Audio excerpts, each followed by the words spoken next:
তাহলে finally ডাব্লিউবিপির interview শুরু হয়ে গেল 29 তারিখের পর থেকে। একটা জিনিস নোটিস করেছ, পরের রিক্রুটমেন্টগুলো যেগুলো আগে হয়েছে, বিগত রিক্রুটমেন্টগুলো 2 বছর 3 বছর 2.5 বছর এক একটা রিক্রুটমেন্টে টাইম লাগিয়ে দিয়েছে। এই রিক্রুটমেন্টটাও 2024-এ আমরা ফর্ম ফিল আপ করে 1.5 বছর পর পরীক্ষা দিচ্ছি।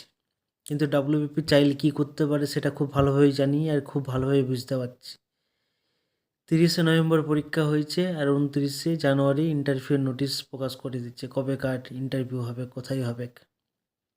তাহলে সরকার চাইলে, ডাব্লিউবিপি বোর্ড চাইলে না, সরকার চাইলে সব কিছুই করতে পারে।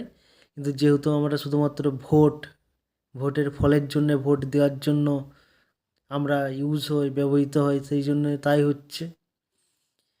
মাননীয় মুখ্যমন্ত্রীকে বলবো 2026-এর পর যদি আপনি মুখ্যমন্ত্রী থাকেন তাহলে পরের রিক্রুটমেন্টগুলোও যেন তাড়াতাড়ি দ্রুত হয়।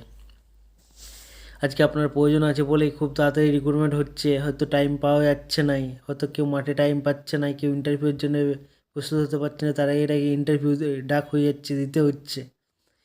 এগুলো একদিক থেকে ঠিক আছে, কিন্তু চাই প্রত্যেকটা রিক্রুটমেন্টেই হোক। আজকে আপনার পুলিশের প্রয়োজন আছে বলে আপনি পুলিশ খুব তাড়াতাড়ি রিক্রুটমেন্ট করতে হবে। চলো যা হচ্ছে হোক, আমার তো রিক্রুটমেন্টের দরকার। কে প্রস্তুতি নিতে পেলো আর কে না পেলো সেটা বড় কথা নয়, আমার দরকার আমি তাড়াতাড়ি ডাকবো।